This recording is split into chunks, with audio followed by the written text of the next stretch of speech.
அஸ்ஸலாமு அலைக்கும் ரஹ்மத்துல்லாஹி பரகாத்துஹு. குர்ஆனில் உள்ள ஒவ்வொரு சூறாக்களை ஓதுவது மட்டுமல்லாமல் அதனுடைய சிறப்புகளை அறிந்து அது நமக்கு கற்றுத்தரும் பாடங்களை நம் வாழ்க்கையில் நாம் அமல் செய்ய வேண்டுவதும் அவசியமாகிறது.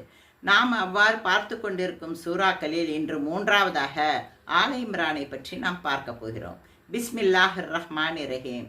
ஆல இம்ரானை பற்றி நபிகள் நாயகம் ஸல்லல்லாஹு அலைஹி வஸல்லம் அவர்கள் சூரத்துல் பக்ராவும் ஆல இம்ரானும் அஸ்-ஸஹ்ரவைன், அதாவது இரண்டு ஒளிமிக்க சூரா என்று நபிகள் நாயகம் ஸல்லல்லாஹு அலைஹி வஸல்லம் அவர்கள் சிறப்பித்து கூறுகிறார்கள்.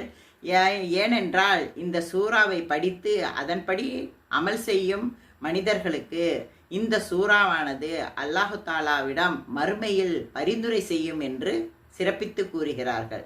மேலும் இந்த சூறாவினால் நமக்கு கிடைக்கும் மிகப்பெரிய செய்தி என்னவென்றால் 103வது வசனத்தில் அல்லாஹு தாலா, நீங்கள் அல்லாஹு தாலாவின் கயிற்றை உறுதியாக பற்றி கொள்ளுங்கள், பிரிந்து விடாதீர்கள் என்று கூறுகிறார்.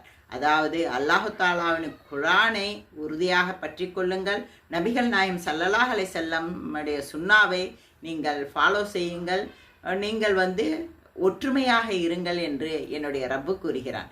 ஆனால் நாம் என்ன செய்கிறோம்? ஒரு சிறு சிறு கருத்து வேறுபாட்டால் நாம் பிரிந்திருக்கிறோம்.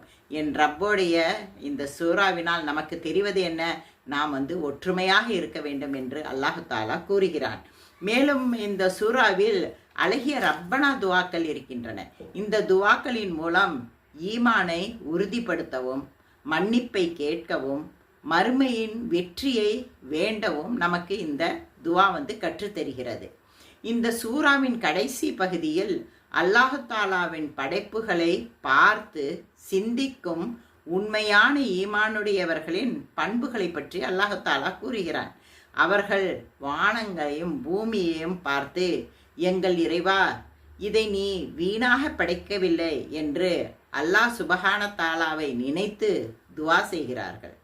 இந்த சூறாவை பற்றி அறிந்த பின் நம் வாழ்க்கையில் நாம் கடைபிடிக்கும் அமல் என்னவென்றால், முதலாவதாக இன்று முதல் தினமும் சூரத்து ஆல இம்ரானில் சில வசனங்களையாவது நாம் படிக்கும்பதை வழக்கப்படுத்தி கொள்ள வேண்டும்.